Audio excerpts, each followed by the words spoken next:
Welcome to Ill-Minded Media, and today we'll be counting down the top 5 Easter eggs in movies. Before we start, remember to subscribe to our channel for more insightful reviews, reactions, and countdowns on the latest and greatest in film, television, and music. For the sake of cinema, Easter eggs are commonly defined as intentional inside jokes or hidden messages placed in a movie or television show for viewers with either a keen eye or strong awareness of the source material. These secrets often hold fascinating material and information on everything from a film's production to the story behind a given character or plot point. Remember the Batman vs. Superman poster that was in I Am Legend before the DC Extended Universe even existed?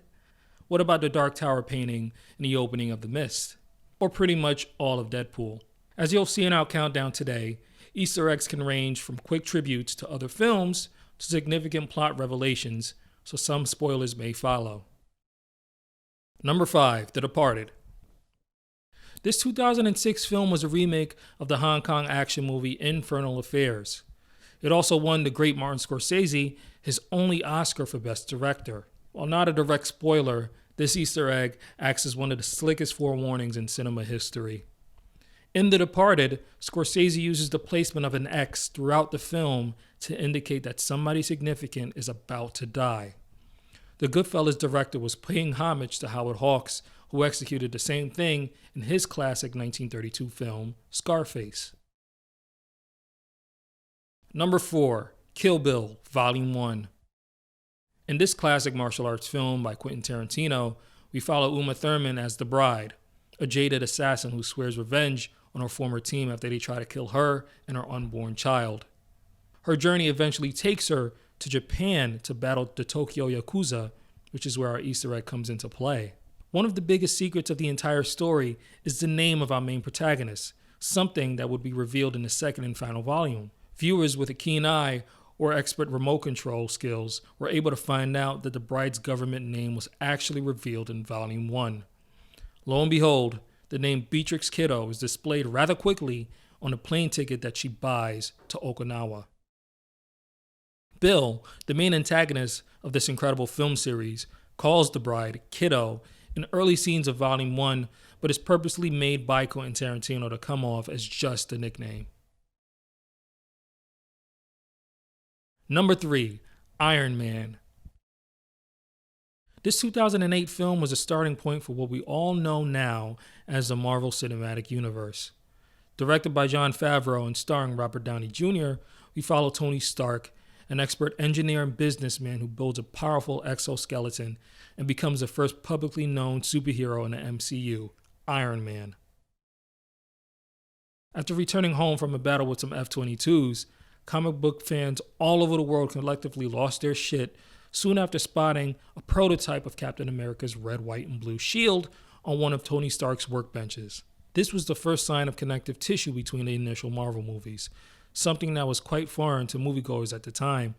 It came before the equally huge reveal of Nick Fury in the Avengers Initiative after the end of the credits.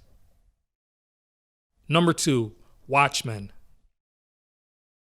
This superhero film is based on what is arguably called the greatest graphic novel of all time. Directed by Zack Snyder, Watchmen is set in an alternate history in the year 1985 at the height of the Cold War, where we follow a group of mostly retired American superheroes as they investigate the murder of one of their own. The film is home to one of cinema's greatest opening montages, which is played to Bob Dylan's The Times They Are Changin'.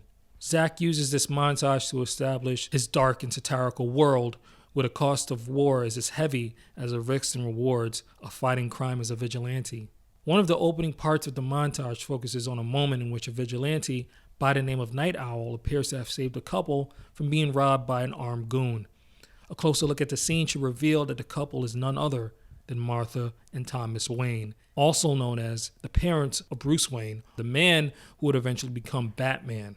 To drive forward the point that Night Owl has most likely saved a young Bruce Wayne from a lifetime of torment and pain, in addition to Gotham from Batman, look no further than a set of posters on a wall outside of the theater that the couple is exiting. Number 1, Pulp Fiction. We return to the mind of Quentin Tarantino in 1994 for his epic production of Pulp Fiction, a black comedy neo-noir film about the intersecting lives of LA mobsters. While having dinner with John Travolta's Vincent Vega at the entertainingly classic Jackrabbit Slims, Uma Thurman's Mia Wallace talks about her acting aspirations, which ended in a failed TV pilot about an all-female team of secret agents, each having a particular and deadly specialty. Sounds familiar?